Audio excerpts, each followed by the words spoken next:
हाँ तो प्यारे कप्तान, आज के इस वीडियो में आप सभी का स्वागत है। और आज के इस वीडियो में अपन बात करने वाले भैया छंद के बारे में। तो किसी भी एग्जाम की तुम अगर तैयारी कर रहे हो, छंद से तुमको डर लग रहा है, तो इस वीडियो के बाद में नहीं लगेगा, इस बात की गारंटी मेरी है। ठीक है, तो छंद है क्या, वो चीज़ें समझ लेते हैं। तो छंद की परिभाषा, छंद में पढ़ रहे हो तो सबसे इंपॉर्टेंट चीज़ होती है परिभाषा और एक अर्थ। बस दो चीज़ किसी भी चीज़ की पढ़ने से पहले ये पढ़ना बहुत जरूरी है। तो पहले देखो परिभाषा। लेकिन भैया यहाँ पिंगल क्यों लिख दिया? तो पिंगल महोदय इनके प्रवर्तक है। मतलब अगर विज्ञान की भाषा में बोलूँ तो छंद की खोज किसने की, तो देखा जाए तो पिंगल महोदय ने। ठीक है, पिंगल शास्त्र भी इसीलिए छंद को बोला जाता है। तो छंद का दूसरा नाम अगर कोई पूछ ले तो पिंगल या पिंगल शास्त्र। इसके प्रवर्तक कौन है? पिंगल महोदय जी हैं। ठीक है, तो छंद कहते हैं किसको? अगर तुम्हारा दोस्त पूछ ले नींद में तुमसे, तो यूं बताना, मात्राओं तथा लय में बंधी हुई क्रमबद्ध रचना को छंद कहते हैं। बस इस लाइन के अलावा कुछ भी याद करने की आवश्यकता नहीं। ये हो गई परिभाषा। अब किसी को याद करना है भैया क्या? अर्थ की अर्थ क्या होता है? तो इधर आओ। छंद शब्द चंद धातु से बना है। कौन सी धातु से? चंद से बना है, जिसका अर्थ आह्लादित करना। आह्लादित करने का मतलब क्या है? खुश करना। जैसे कविता, कविता छंद एक तरह से देखा जाए तो कविता कहानी यही होती है। ठीक है, तो कविता क्यों बोली जाती है? खुश करने के लिए। तो यही तो मैं कहना चाह रहा हूँ, यही तो यहाँ लिखा और क्या अलग से। ठीक है, अब किसी को ऐसा लग रहा है नहीं परिभाषा भैया तुमने ये बताई जो तो सही है, लेकिन हमने दूसरी याद कर ली, तो तुमने यही याद करी होगी, दूसरी में और क्या करा होगा। तो तीन परिभाषा दी है मैंने तुमको, एक ही है, एक ही है और एक ही है। ठीक है, तो मेरा कहना तो ये पहली वाली याद करो तुम, ज़्यादा सही है। और नहीं कर सकते तो जैसे ये वाली है ये कर लेना, कोई दिक्कत नहीं। तीनों को भारत सरकार से मान्यता प्राप्त है, किसी परीक्षा में 8वीं से लेकर 22 तक आप लिख सकते हो। ठीक है, इस बात की गारंटी मैं ले रहा हूँ कि तुम्हारे नंबर नहीं कटेंगे, पर ढंग से लिखे आओगे तो पता चले यहाँ अनुशासन की जगह नुकसान लिखे आओगे, तो ऐसा थोड़ा नहीं होगा। अक्षर, अक्षरों की संख्या, मात्रा, गणना, यति, गति को क्रमबद्ध तरीके से लिखना ही क्या है? छंद है, या छंद कहलाता है या कहलाती है। ठीक है, अब वो कविता है ना छंद, इसलिए कोई जेंडर का थोड़ा ना। कविता के शाब्दिक अनुशासन का नाम ही छंद है। कैसे भैया? कविता के अंदर क्या लगता है? कोमा लगता है, कब रुकना है, कब बोलना है, मतलब कुल मिला के अक्षर, अक्षरों की संख्या, मात्रा, गणना, यति, गति, इन सबको क्रमबद्ध तरीके से लिखना क्या है? एक तरह का अनुशासन है। अनुशासन को क्या बोला जाता है? छंद बोला जाता है। कविता के अंदर शाब्दिक अनुशासन, शाब्दिक मतलब कहाँ कोमा लगेगा, कहाँ कौन सी चीज़ लगेगी, इन सब का अनुशासन ही क्या है? छंद कहलाता है। इनमें से जो अच्छा लगे वो याद कर लो, ये याद कर लो, कविता के शाब्दिक अनुशासन को छंद कहते हैं। और क्या घर आके बता दूँ सारी चीज़? छंद, छंद, छंद में पूरे में भैया कई कई याद करना पड़ेगा। सिर्फ दो चीज़, एक तो परिभाषा, दूसरा अर्थ, और उसके अलावा दो चीज़। उसके अलावा दो चीज़ में कुछ भी नहीं। छंद के भेद, उसी को प्रकार बोला जाता है। और छंद के अंग, अंग मतलब क्या भैया?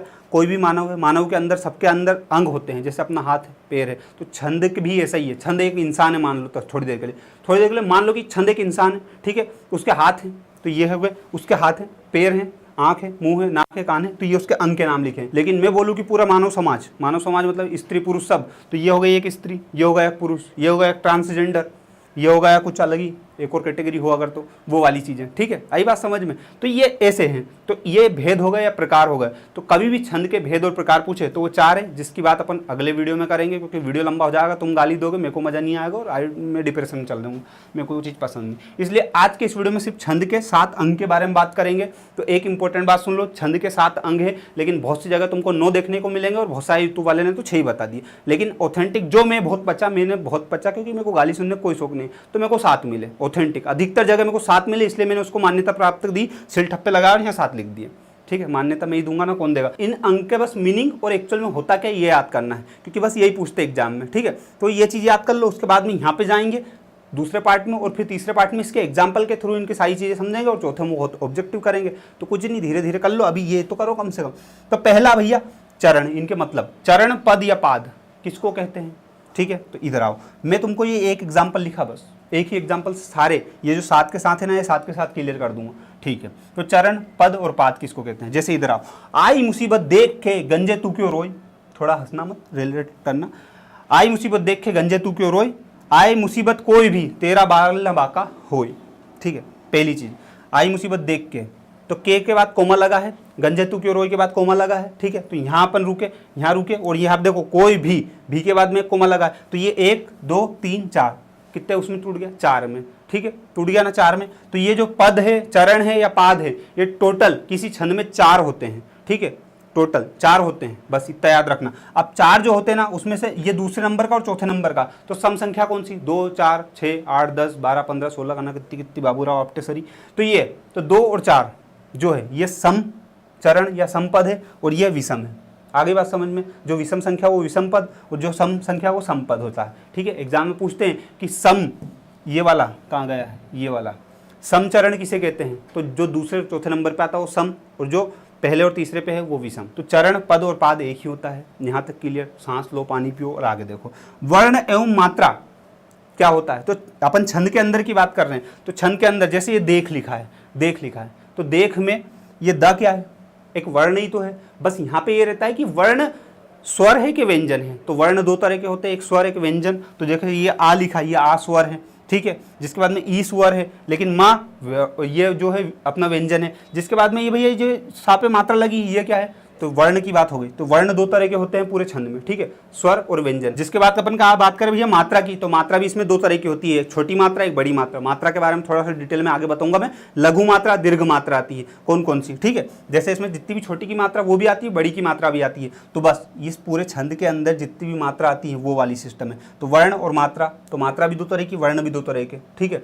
मात्रा छोटी की और बड़ी की, छोटी बड़ी मतलब लघु और दीर्घ, और वर्ण दो तरह के, स्वर और व्यंजन, ठीक है।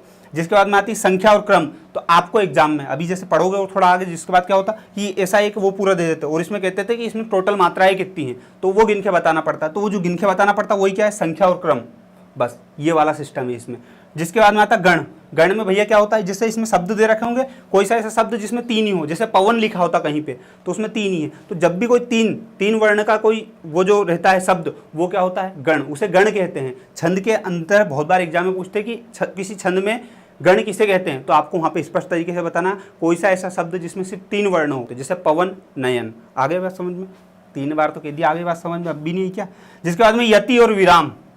यति और विराम किसे कहते हैं? तो यति और गति समझना। जैसे इधर आओ, एक ही इससे समझा रहे हो, थोड़ा तो कष्ट कर लो, समझने का दिमाग लगा लो। आई मुसीबत देख के, अब के बोलने के बाद में कोमा लगा, और कोमा का मतलब होता है रुकना, रुक गए। गंजे तू क्यों रोए, फिर कोमा लगा। तो ये जो अपन रुक रहे हैं ना, जहाँ पे जैसे ये जो लगा कोमा, यहाँ पे अपन रुके, तो ये रुकने को क्या बोलते हैं? यति। और यति को क्या बोलते हैं? विराम। तो विराम जब भी अपन बोलते हैं तो कोई सा भी चिन्ह लगाओ, मान लो डेस लगा, डेस पे भी थोड़ा अपन रुकते हैं, मान लो यदि, तो कोमा पे रुके हैं, कोई से भी चिन्ह पे रुकते हैं। तो रुकते हैं ना जब किसी छंद को पढ़ते वक्त अपन, तो वही क्या होता है? यति होता है। और ये हो गया यति का। अब मैं बता रहा हूँ गति का, ठीक है। अब मैं इसको पढ़ रहा हूँ, आई मुसीबत देख के गंजे तू क्यों रोए। तो अब ये हो गया यहाँ पे रुकने का, लेकिन आई मुसीबत देख के जो बोला, तो ये किस गति से, किस लय से बोल रहा हूँ, उसे क्या बोलते हैं? गति बोलते हैं, ठीक है। तो यति मतलब रुकना, गति मतलब उस लय से तरीके से बोलना, वो वाला होता है उसका मतलब। जिसके बाद में आता तुक। तुक बहुत शानदार चीज़ है। तुक का मतलब मैं तुमको बताता हूँ। आई मुसीबत देख के गंजे तू क्यों रोए। तो अब ये रोए शब्द पे फोकस करना, रोए, रोए, ठीक है। अब ये टंग देखना उसका जमेगा। आए मुसीबत कोई भी तेरा बागल न बाका होय। तो रोय होय, रोय होय। ये जो कविता में रहता है ना कि सिमिलर शब्द रहते हैं, तो उससे क्या थोड़ा सा जमता है, वो बिल्कुल अच्छा लगता है सुनने में। तो यही होता है, तुक इसको बोला जाता है। अब बिल्कुल शांति से देखते जाना, मैं कुछ इनकी डिटेल बता रहा हूँ तुमको। जैसे छंद चरण पाद के मैं बता रहा हूँ, तो छंद के 4 भाग या 4 चरण होते हैं। तो चरण को भाग भी कह सकते हैं अपन, एग्जाम में पूछा है बहुत बार कि छंद के कितने चरण होते हैं, तो 4 होते हैं। जैसे 1 2 3 4, सिर्फ 4 ही होते, 4 से ज़्यादा नहीं रहेंगे। जिसके बाद में चरण 2 प्रकार के होते हैं। समचरण मतलब ये दूसरा और चौथा कौन सा होगा? समचरण। जैसे यहाँ लिखा है देखो, दूसरे और चौथे चरण को समचरण कहते हैं, ठीक है। और यहाँ पे पहले और तीसरे, पहला और तीसरा जो विषम संख्या वो विषम चरण होते हैं, सीधी बात है। अब बात कर लेते हैं यहाँ वर्ण की। तो वर्ण भैया, वर्ण और मात्रा, तो वर्ण 2 प्रकार के होते हैं, स्वर और एक व्यंजन। जिसके बाद में मात्रा, तो मात्रा भी 2 प्रकार की होती है, ह्रस्व लघु, कौन किसी, छोटा छोटी, टाऊ और ऋषि। जिसके बाद में दीर्घ और गुरु मात्रा, जिसमें बड़ा बड़ी, ऊ और ए ओ ये चीज़ें आती हैं, ठीक है, ये दीर्घ मात्रा। और जो अपना अंगुर और आहा जिसको अपन बोलते हैं, ठीक है, आहा, वो भी कहाँ आएगा? अनुस्वार जो, वो भी दीर्घ में आएगा, ठीक है। आगे बात समझ में यहाँ तक। छंद में संख्या और क्रम, तो भैया वर्णों और मात्राओं की गणना को संख्या और क्रम कहते हैं। मतलब जितनी भी मात्रा एक छंद में लिखी हुई है, कहाँ गया ये, इसमें जितनी मात्रा लिखी है उनको गिनना पड़ता है छंद के अंदर। थोड़ा सा एडवांस पे जाएंगे तो बताऊंगा मैं वो चीज़ें। जिसके बाद में छंद के गण, गण किसको बोलते हैं? गण का अर्थ होता है समूह।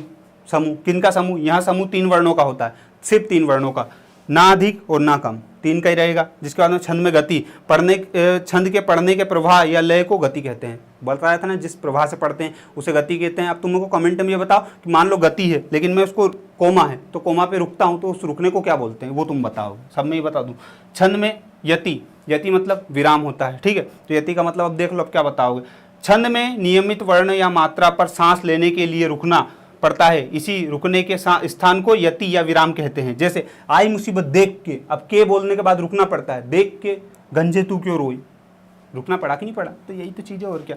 छंद में तुक, तुक 2 तरह की होती है। पहली बात तो छंद के चरणांत कि अक्षर मैत्री, अक्षर मैत्री, रोय, ये देखो चरणांत, चरणांत मतलब ये चरण जो है उसके अंत में अक्षर मैत्री, ये ऐसे रोय और इधर होय, तो एक जैसे सिमिलर सिमिलर है कि नहीं है वर्ण, वो वाली चीजें। समान स्वर व्यंजन की स्थापना, समान जैसे या है, ठीक है, तो इसे क्या बोलते हैं, तुक कहते हैं। अगर मान लो बहुत सारी चीजें ऐसी होती हैं, बहुत सारे छंद ऐसे होते हैं जिनमें तुक बैठती है और जिनमें तुक नहीं बैठती है। तुक बैठती मतलब ऐसे समान वर्ण आते हैं तो तुक बैठ रही है, और अगर समान वर्ण नहीं आते तो तुक नहीं बैठ रही है। तो इधर आओ मैं बताता हूँ, जैसे तुकांत कविता, जिनमें लास्ट में तुक बैठ रही है उन्हें तुकांत बोलते हैं, और जिनमें तुक नहीं बैठ रही है उन्हें अतुकांत कविताएं बोलते हैं। जैसे हमको बहुत भाती हिंदी, हमको बहुत है प्यारी हिंदी, तो यहाँ पे भी हिंदी आया, यहाँ पे भी हिंदी आया, सुनने में थोड़ा अच्छा लगा। और ये एक और लिखा है जिसमें कोई मैच नहीं खा रहा कहीं से कहीं तक, अंडरस्टैंडिंग काम चल रहा है, तो ये वाला ये सिस्टम था। ये जो है ठीक है, छंद के अंग मैंने 7 बता दिए। अगले पार्ट 2 में अपन ये बताएंगे, और फिर उसके बाद इसकी प्रैक्टिस भी करवा देंगे, सारी चीज़ें बता देंगे। हिंदी की और भी क्लासेस बनाई है, अगर वो देखना हो, अलंकार, संधि, समास में करना क्या क्या सब बना दी, वो देखना हो तो देख लो, कोई दिक्कत नहीं। और पढ़ने का मन हो तो एप्लीकेशन डाउनलोड कर लो, और कि नहीं हमको कहीं नहीं करना, हम तो बस मस्ती करेंगे, तो एक काम करो, एक रोस्टिंग चैनल उस पर आओ, उस पर वीडियो देख लेना, कोई दिक्कत नहीं, ठीक है। धन्यवाद, जय हिंद जय भारत, सबके लिंक डिस्क्रिप्शन में मिल जाएंगे। बहुत बहुत धन्यवाद, इतना झेल लिया इसके लिए, गर्मी हो गई रे।